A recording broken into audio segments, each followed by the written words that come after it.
What if the ground beneath your feet was sitting on top of one of the most destructive forces on the planet? For millions of people around the world, it already is. A volcano isn't just a mountain that explodes, it's a window into the interior of our planet, a place where the raw molten energy of the Earth forces its way to the surface in one of the most spectacular and terrifying events in nature. To understand a volcano, you first need to understand what's happening beneath your feet. Earth isn't solid all the way through. Below the thin crust we live on sits the mantle, a layer of rock so hot it behaves almost like a very slow liquid, and beneath that, the outer core burns at temperatures over 5,000 degrees Celsius.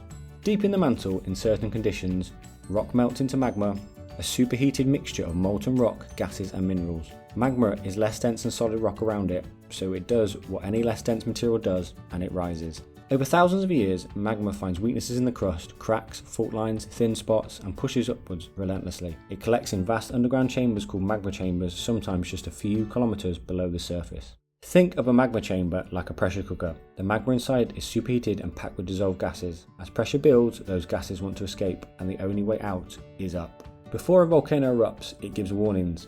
The ground above it swells as magma pushes upwards, small earthquakes ripple through the rock as it cracks under the pressure, gas emissions increase. Scientists monitoring active volcanoes watch for exactly these signs.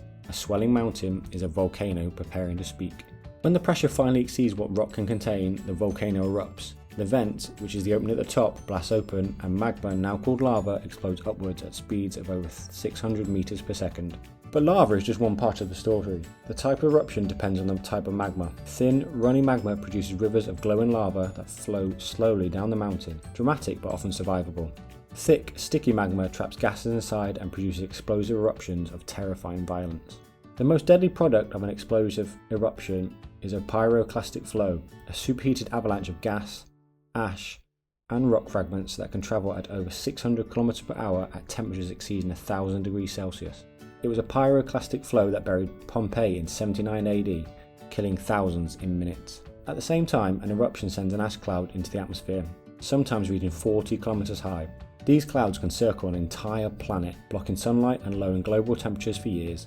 The eruption of Mount Tambora in 1815 caused a year without summer, crop failures and famine across the northern hemisphere. The most famous volcanic disaster in history happened in the morning of August 24, 79 AD. Mount Vesuvius had been dormant for centuries. The people of Pompeii had no reason to fear it. Within 24 hours, an entire city of 20,000 people was buried under meters of ash and pumice, preserved so perfectly that their final moments are still visible today.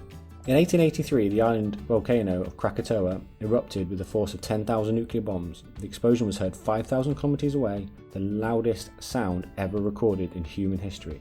The resulting tsunami killed 36,000 people across the surrounding coastline.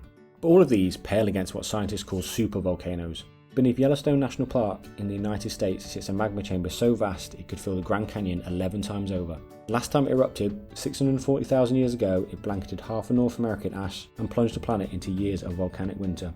And yet, volcanoes are not purely destructive. The Hawaiian Islands exist entirely because of volcanic activity. Built up over millions of years from the ocean floor, volcanic soil is some of the most fertile on Earth. Entire ecosystems spring up in the aftermath of eruptions as minerals flood the landscape. Today, over 800 million people live within 100 kilometers of an active volcano. Scientists monitor them constantly, watching for the swelling, the tremors, the gas emissions that signal what's coming. We can't stop a volcano, but we're getting better at knowing when to run.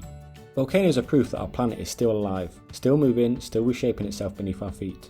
They have destroyed civilizations and created continents, and right now, somewhere on Earth, one is building towards its next eruption.